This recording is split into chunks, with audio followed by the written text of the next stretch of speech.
Hello students, welcome to lecture number 8 of electrostats. In this lecture, we are going to proceed with electric field, a new concept.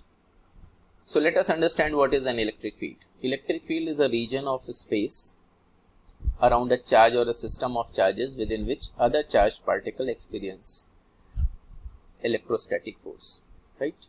It means electric field is that region of influence in which if we keep another charged particle, it experiences a force by the given charge, right?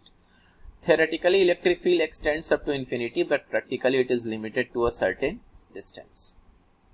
Theoretically, we cannot determine the boundary of electric field. It extends up to infinity, but practically, if we are going to keep a charge, we can define the region of influence.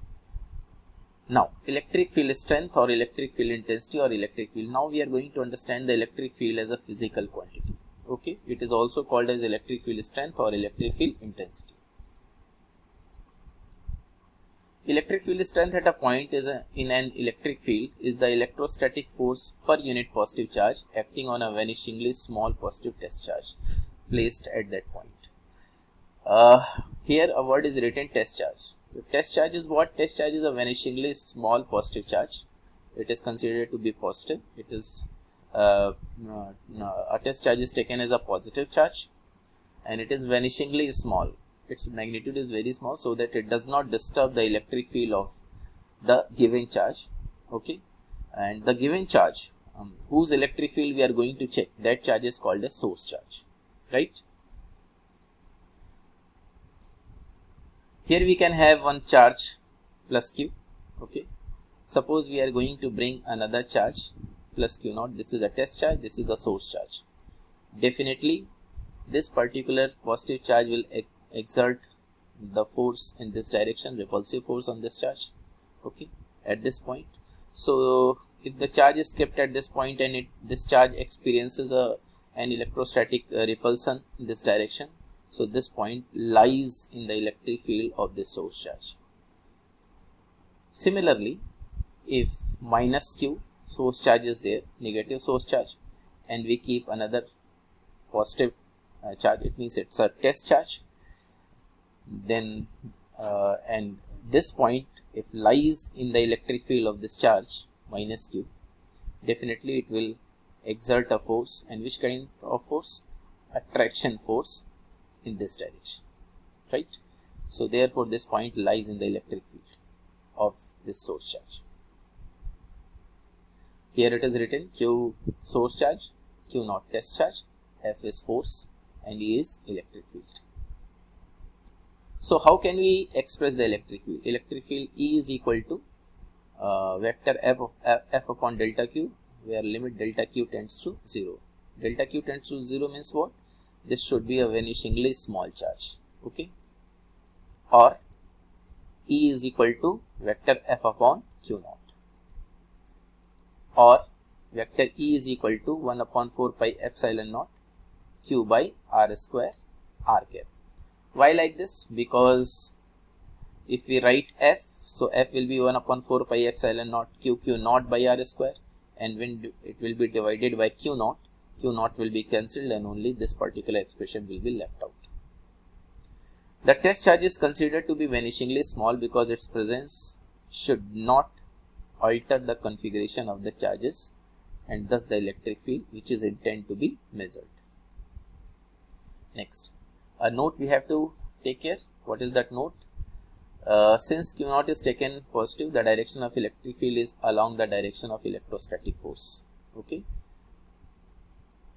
Electrostatic force on a negative charge particle will be opposite to the direction of electric field because it's attraction. Okay. Attraction force is there, so negative charge particle is there. So on this particular negative charge particle, the electrostatic force will be opposite to the direction of electric field. Electric field is a vector quantity whose magnitude and direction are uniquely determined at every point in the field. Next, SI unit of electric field is Newton per Coulomb because F upon Q naught was written. F stands for force, Newton upon Q naught Coulomb. Next. Next, electric field due to a point charge. Let us have a Cartesian plane, xy, yz and xz. Suppose a plus q charge is kept at this point, origin. Now, a point P is chosen as whose coordinate x, y, z. Now, plus q naught is kept over here. Definitely the force will be exerted in this direction. Okay, and position vector is taken as vector r. Then force exerted on q naught by q is written as vector f is equal to 1 upon 4 pi epsilon naught q naught divided by r square r cap, unit vector. Okay, this we have already expressed in the vector form of Coulomb's law.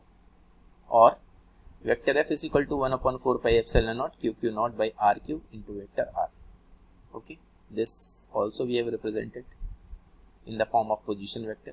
Okay, we have studied in the vector form of Coulomb's law in terms of position vector. Now, electric field strength is E is equal to F upon Q naught. Therefore, vector E is equal to 1 upon epsilon naught Q upon R cube, vector R. Or electric field E 1 upon 4 pi epsilon naught Q by R square R cap. Next, suppose we plot a graph between electric field and R square. You can see E is inversely proportional to R square. So, the graph will be like this. Why? Because when R will increase, or we can say R square will increase, E will decrease. So, therefore, graph will be like this, that is a rectangular hyperbola. This shape is known as rectangular hyperbola, right? The electric field due to a point charge has spherical symmetry, and if Q is greater than 0, positive charge, then electric field is radially outward because repulsion force is there on test charge, which is of positive nature. And if Q is less than 0, then electric field is radially inward because attraction force is there. Electric field in terms of coordinates is given by like this: vector E 1 upon 4 pi epsilon naught Q upon x square plus y square plus z square whole to the power 3 by 2 xi k plus yj k plus zk k. Superposition principle for the electric field. The electrostatic force experienced by a charge due to other charges is the vector sum of electrostatic forces due to these other charges as if they are existing individually. This we have already studied in the last video lectures. Okay. So, let us apply over here. Suppose plus Q1 charge is there in this region, plus Q2 charge minus Q3, plus Q4 minus Q5. Then force exerted on 1 by 2 will be in this direction. Force exerted on 1 by 3 will be in this direction because attraction and here repulsion. Okay, so you can understand by 4 in this direction, again repulsion, by 5 in this direction because attraction. So we have represented the force exerted on charge Q1 by other charges Q2, Q3, Q4, Q5.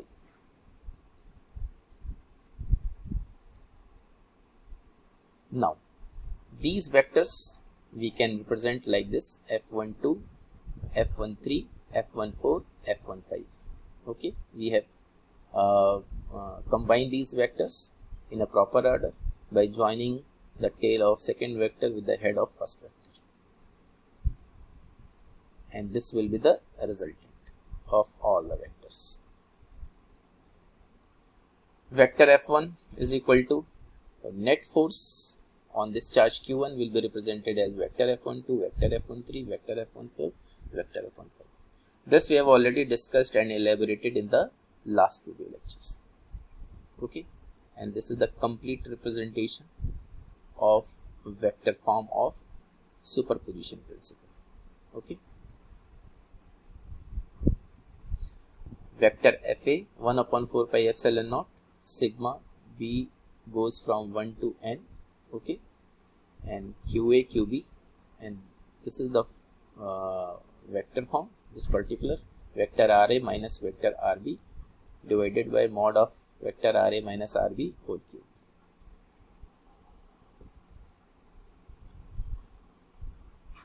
In the present example, A is equal to 1 and B is equal to 2 to 5. Okay. Why 2 to 5? Because 5 charges are there, or we can say 4 charges other than this particular charge on which we are going to, or on which we are checking the force exerted by the charges. The 4 charges are there. Other than this Q1, 4 charges are available. If the force is to be found on second charge, then A is equal to 2 and B is equal to 1 and 3 to 5. Next, let's understand a note.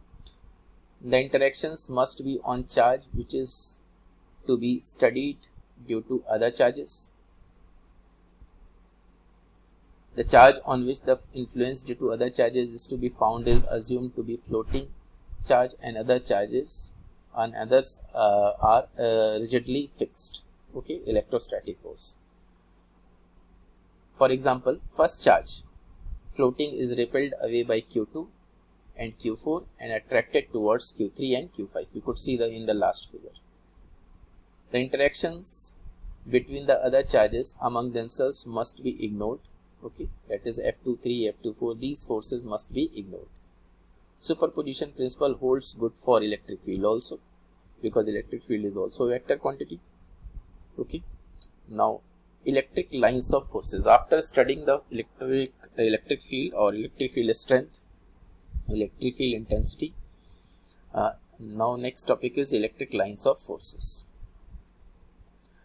An electric line of force is an imaginary straight or curved path along which a unit positive charge is supposed to move when free to do so in an electric field. This is the definition of electric lines of force. Okay, or electric field lines also we can see. So what is an electric field line or electric line of force? Okay, an electric line of force is an imaginary straight or curved path. It can be straight path, it can be curved path. Okay, which can be traced along the movement of positive charge. And which positive charge? That test charge which we discussed in the last slide. Electric lines of force do not physically exist, but they represent real situations. Okay, they physically do not exist. Physically they do not appear, but actual situation is represented by the electric lines of forces. You can see the straight electric lines of force, and this is a curved electric line of force. In different situations we'll get these electric lines of force. Now you can see electric lines of forces, straight and curved. So this is all for present video session. We'll meet again in the next video sessions with few more interesting and concept oriented topics. Till that time, keep on studying, keep on working hard, and keep on revising. Thank you.